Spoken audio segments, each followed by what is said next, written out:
This is Dicks here reporting for Press for Truth, and as you can tell by the title of this video, the organizers of the massive Freedom Convoy that was led to Ottawa in protest against the COVID restrictions, they are facing sentencing. This is going to be happening tomorrow, and this has everything to do with freedom in Canada, and whatever happens tomorrow could potentially spark an even larger protest, because let's not forget why this whole thing began in the first place. There were a number of truckers who were trying to cross the Canadian-US border, and they were told that they're going to have to present their vaccine passports in order to be able to do so, and many of them, you know, were going to get fired if they didn't do so. So they were like, no, this is a huge violation of our fundamental rights and freedoms here as Canadians. And so some people got together, they organized this convoy, a whole bunch of truckers made their way to Ottawa, and it was one of the largest protests in the history of Canada. And now the organizers are facing sentencing, and they have to go to court tomorrow.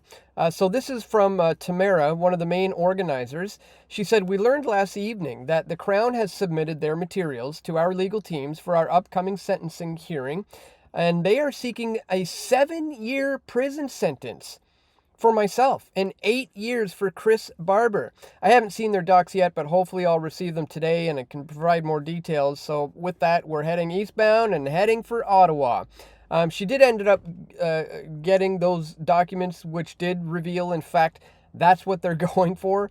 Late yesterday afternoon, I received a copy of the Crown's materials for our upcoming sentencing hearing and can confirm that they are seeking a 7-year prison sentence for me and an additional year for Chris. And I can guarantee you, if the judge even dares to put them in for even one single day, it's going to be a massive violation, and Canadians will recognize it as such, and they will probably protest even bigger and better and larger than ever before, should that be the case. So I'm just going to very briefly today break this one down for you guys, but really quickly before I do, I'd ask that you please check out this Give, Send, Go campaign that I got going here, where you can help save and protect Press for Truth.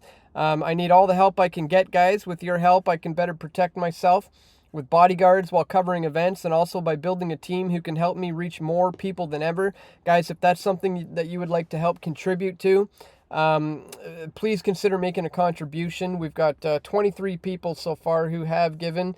Please share the campaign as well. If you're not, well off enough to give, it's greatly appreciated for anybody who prays and shares. Thank you so much to everybody who has contributed already. There's 23 of you. Let's see if we can get that up to 25 today. So again, you can check that top link in the description below. All right, guys, I said this morning. There's not a chance in hell that Tamara and Chris will be getting 8 years in prison. That is just simply not going to happen, and I hold by that. That's definitely not going to happen. But like I said, even if they get 1 year, 2 years, even a day, Canadians are going to be begging the question, where is the justice here when this was a completely legitimate, peaceful protest? How is this justice? Polyev, Conservative MPs show support for Freedom Convoy leaders ahead of sentencing. Too little too late, I would say. Tamara, Lich, and Chris Barber were convicted of mischief in April for their roles in the protest, which blocked streets around Parliament Hill for more than 3 weeks. Oh no! They blocked some streets in Parliament. What about all the pro, Palestinian, pro-Hamas, pro-Israel even, rallies, pro-Ukraine, all this stuff that has been happening recently in Canada, blocking down intersections, calling for literal, real violence. Obviously nothing's been happening there, but no, let's convict these two for 7 to 8 years for a fully legitimate and peaceful protest. Several Conservative MPs are criticizing the Crown's approach to prosecuting two key organizers of the Freedom Convoy protest, with the party's deputy leader calling it an act of political vengeance. Tamara Lich and Chris Barber were convicted of mischief in April for their roles in organizing the demonstration, which blockaded streets around Parliament Hill for more than 3 weeks in early 2022. Again, you compare that to what all the other, protests have been doing in Canada lately, and it's nothing. It's a cakewalk. It's a walk in the park. Polyev said, let's get this straight. While rampant violent offenders are released hours after their most recent charges and anti-Semitic rioters vandalize businesses, terrorize daycares, and block traffic without consequences, the Crown now wants 7 years prison time for the charge of mischief for Lich and Barber. How is this justice? And he's absolutely right about that. The fact that they're doing these kinds of things, blocking traffic without consequence, it's showing the sheer hypocrisy of the Canadian system and the government and the courts. Viva Fry chimes in here saying, finally, you've spoken out against the insane injustice being inflicted on Tamara and Chris. I won't say too little too late, though, as I'm certain, though, that's what a lot of people are thinking. It's about damn time. And that's exactly what most people are thinking. You've got Randy Hillier, who was charged but had all that eventually dropped in his case. He says, it's great to see Pierre Poilievre mention the names of Lich and Barber in a tweet after 3 years. I'm certain it's just as sincere as him bringing a cup of coffee to one trucker in February of 2022. If he shows up to the courthouse on July 23rd, I will change my views. Now, I wouldn't hold your breath on that, because we got to remember we're dealing with a criminal organization here, which is the Canadian government, and they absolutely cannot be trusted. Let's not forget Ottawa's use of the Emergencies Act against this whole convoy protest was unreasonable, and it violated the charter. A court has ruled. A federal judge said that the Liberal government's use of the Emergencies Act in early of 2022 to clear the convoy protesters was unreasonable, and it infringed on the protesters' charter rights. So what about that? I mentioned it back then. A federal court has just ruled that Trudeau violated charter rights by invoking the Emergencies Act as an excuse to crack down on the trucker protest. Again, a peaceful, legitimate protest. Remember that shot to the ribs that I took from a thug cop as a result of all that? Will anything come of that? I certainly don't think so. The Emergencies Act to stop trucker protests was ruled unconstitutional, but people like Chrystia Freeland were already doubling down on the whole thing. So again, just reiterating the fact that what we're dealing with here is a criminal organization, and we can't forget that.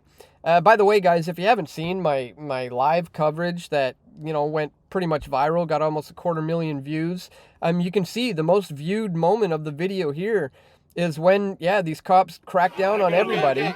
I'm trying. Right here. Shit. Boom. Okay. I took a shot to the ribs. Ow. Oh, God. It was brutal. Absolutely brutal. Holy. Look at this nonsense. Oh, shit. Cracking down on these peaceful protesters. Oh, God. Because they were, voicing their concerns about getting trampled. the mandates. This was just absolutely insane. Oh, this is brutal. Absolutely insane. I was in a lot of pain here. A lot of pain. The pain lasted for years. Guys, this is what they did to us. This is how they cracked down on a peaceful, legitimate protest. Appreciate it. It was so crazy. There's some sort of gas in the air. I just took a baton to my ribs. That was brutal. Some guy just, oh my God. I think I might have a bruised rib or something. They're advancing again right now. Yeah, it was absolutely brutal. Again, I've been dealing with the pain of that for a couple of years. It's only now, like 3 years later, that it's starting to go away. But just, look at how they cracked down on a whole bunch of peaceful protesters who were engaging in a fully legitimate protest that even the courts ruled that it was wrong of the Trudeau government to invoke the Emergencies Act in order to pull off this madness. And yet, you know, as I said, you got pro-Palestinian, pro-Israeli rallies drawing huge crowds in Toronto and Mississauga. At least 1,000 people here gathered at Yonge and Bloor in support of the Palestinians amid the Israeli-Hamas war. Like, these guys were completely shutting down intersections and blocking the streets, and nothing happens to them. Even in Victoria, BC, anti-Israel protests have cost more than $1 million. This kept going on during the past 18 months. Very few Canadian communities have not needed police to contain anti-Israeli rallies or dismantle anti-Israeli encampments, but it kept building up, and more kept doing it. Canadian anti-Israel protests reaching new thresholds of extremism. Firebombs, waving the flags of listed terrorist organizations, calls for violence and destruction for Canada. This stuff has been going on and on and on in Canada, and nothing happens to these people. In fact, most of the time, they're given a police escort. You know, never mind having their ribs cracked like what happened to me. Anger over the Israeli-Hamas conflict spilled out on the streets of downtown Toronto for a third straight day. Again, this is ridiculous. This is why, you know, guys like Polyev were saying, where's the justice in this? You know, and he's absolutely right about that, because the Freedom Convoy literally was a safe place for children. They were setting up like bouncy castles for the kids.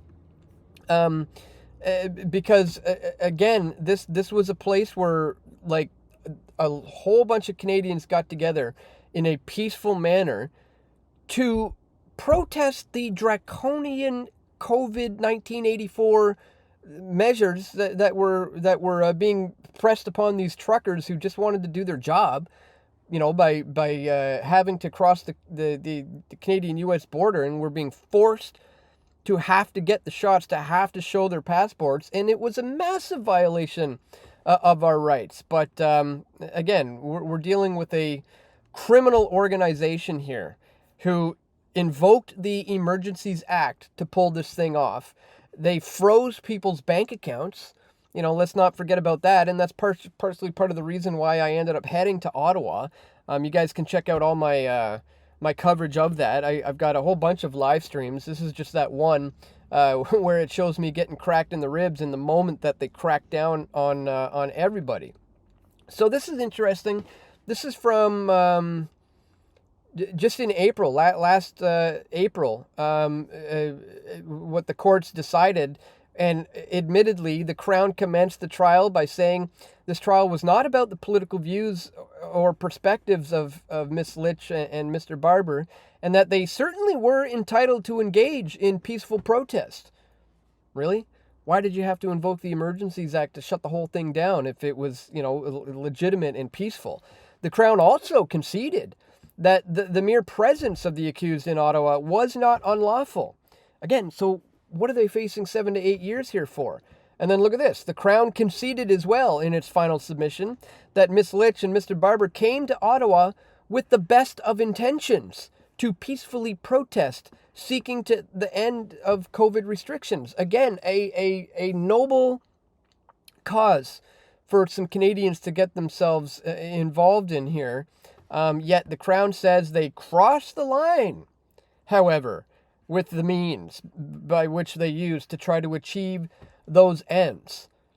Why? Because some truck horns were honking too loud and disturbing some people for a couple of weeks?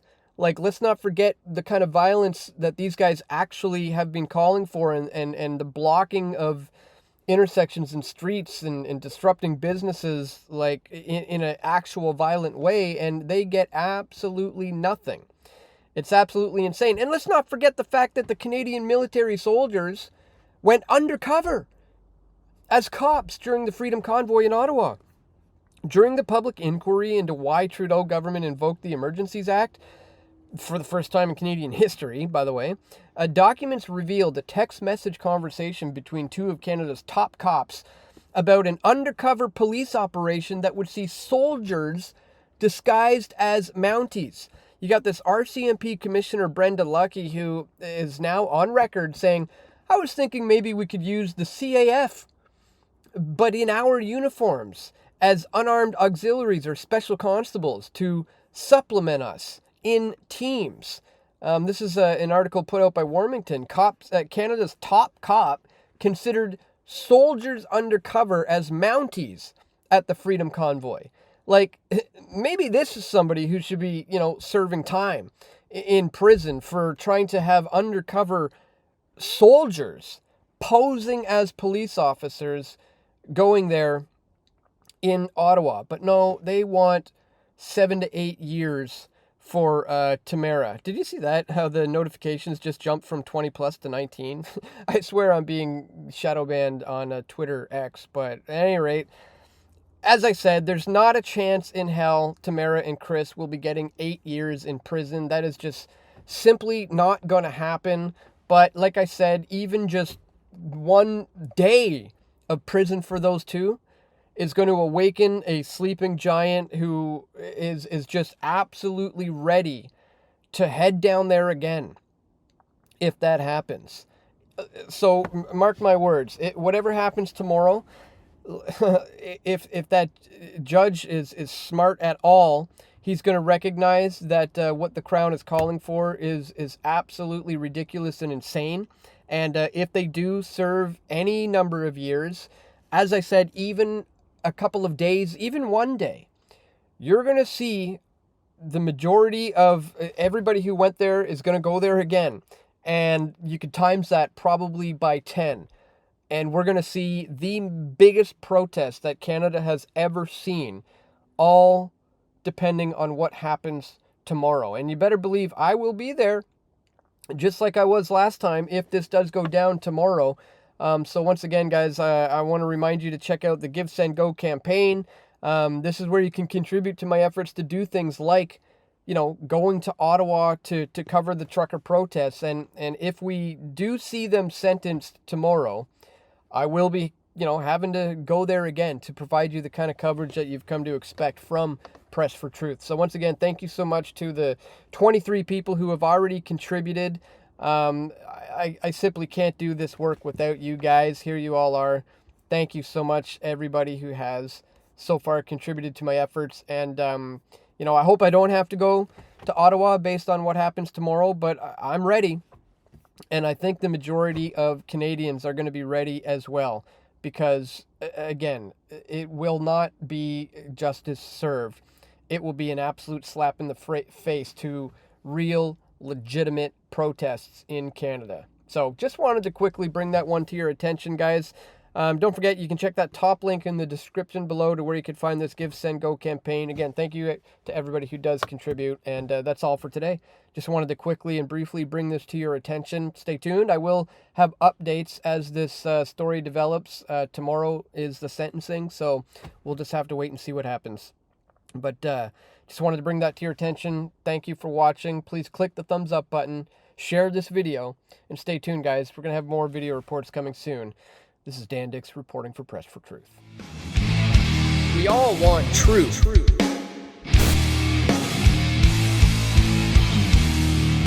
The truth will set you free.